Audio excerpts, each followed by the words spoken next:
Hello, everybody. This is Micah again. This is the third video that my wife Michelle and I are doing.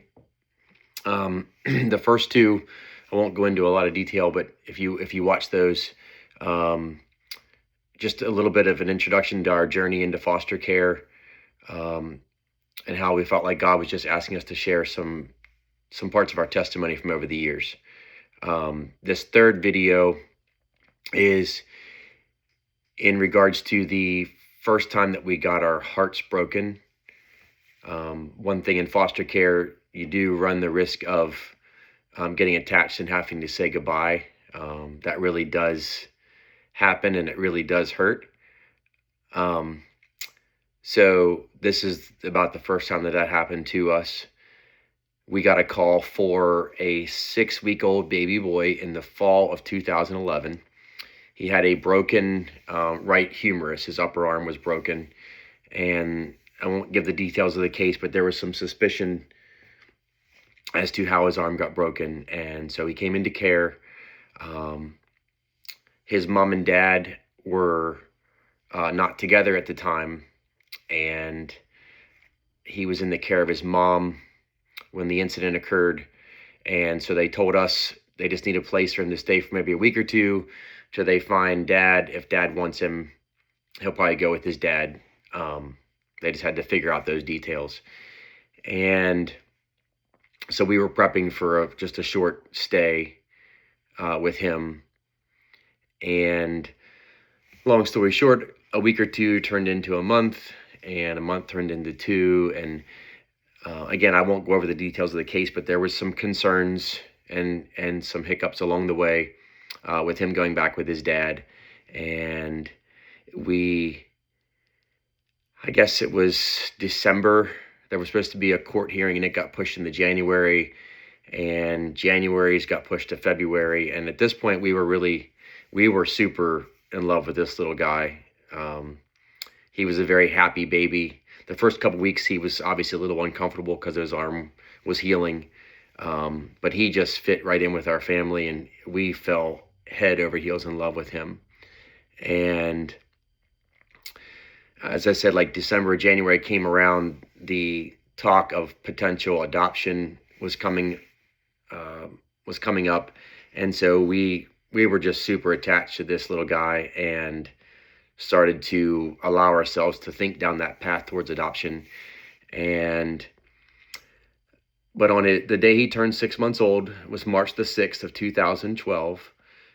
There was a court date set up, and the social workers and those involved didn't really want him to go back with his dad, but they really had no physical reason to not let him go with his dad. And so they said that the judge would probably say that he can go live with his dad. And so that was the day of the court. We sat at home with him, just patiently waiting by the phone. And we were really hoping that the judge would somehow say that he could stay with us. Anyway, the phone rang about 11:30, and Michelle answered the phone, and within seconds, like, tears just flooded her eyes. And without even hearing what was being said on the phone, I knew what was said. And they did indeed confirm that the judge ordered that he could go live with his dad full time. And they asked us to bring him to the agency to pack up his things and bring him to the agency at 4:00. And so we started to pack up his things, took a lot of pictures, cried a lot, and we went and got Ava and Christian out of school so they could come home and say goodbye, and we could take him to the agency as a family. And time rolled around, and we took him there and hugged him as many times as we could. And turning around and walking away that day was really hard, because his dad, certainly not a bad guy, but we were pretty sure that we would never see them again. And that was just, it was just hard to turn around and walk out. And we came home, and I just remember just kind of feeling just kind of numb that day. And so then the next day, I went to work, and at the time I was working out as a traveling physical therapy assistant, and the nursing home I was working at was about an hour and 20 minutes from home, and so I had a lot of time to think in the car.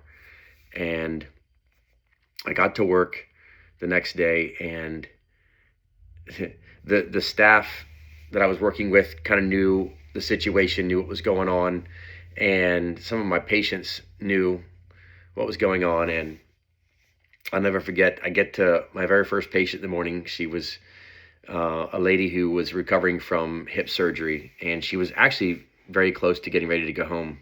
She was doing very well. And I went into her room, and she was sitting there ready for therapy.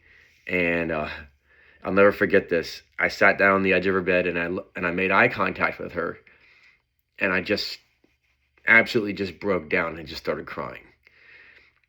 And because again, she knew the situation. I was able to tell her what had happened, and she gets out of her chair, comes over with her walker, sits down beside me, and puts her arm around me and gives me a hug, which was really sweet of her to do that.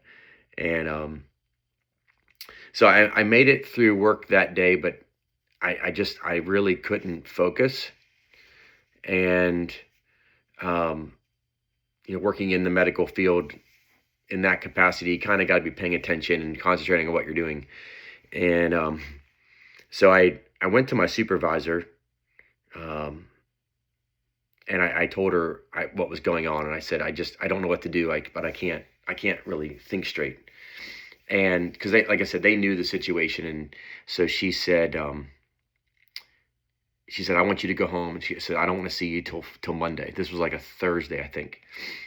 And she said, take the weekend and just spend the time with your family. And that was very, very kind of her. Her name was Heather. Heather, if you're somehow watching this, you might not even remember me. It's been a long time, but I'll never forget that kind gesture that you did for me. So I took the weekend, and we just spent time just kind of grieving and crying and doing our thing. And the following week, I was going to work, and I was just, again, I had like an hour and 20 minutes in the vehicle. I had a lot of time to think, and I was having this complete mental argument with God about what was going on. I mean, I just was, this just really shook me to my core. Like I was having trouble sleeping. I didn't really have much of an appetite. Like this just really rocked me and our family. And I was just like, I was starting to come around to the idea that I probably would never see this little boy again on this earth. But in my mind, and I might have even physically done it, I think I was shaking my fist at heaven and saying, I might not see him down here, but you better make sure he gets to heaven someday. Because what I'm going through, it can't be for nothing. Like, I don't want this to be in vain.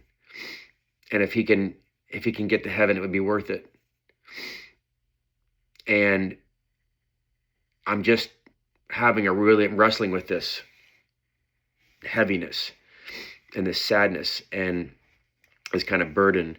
And as I'm sort of having this confrontation with heaven, a song came on the radio, and it's called Whatever You're Doing by the band Sanctus Real.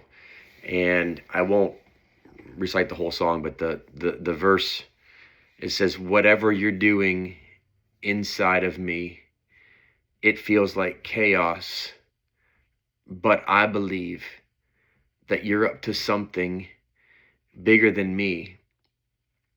I'm giving into something heavenly. And as this song is playing and I hear that chorus being sung, I just start weeping, like tears rolling down my face. Like I probably should have pulled over to the side of the road for a little while. I mean, I was having trouble seeing. I was trying to wipe my tears away so I could see the road. And I just, in that moment, this overwhelming peace came over me. And it's like God was saying to me through that song, like, I got this. And like, I know you don't understand, but I am doing something, and I just need you to trust me. And, it wasn't condemning in any way. It was like God was just holding me saying, I got this. I really do. And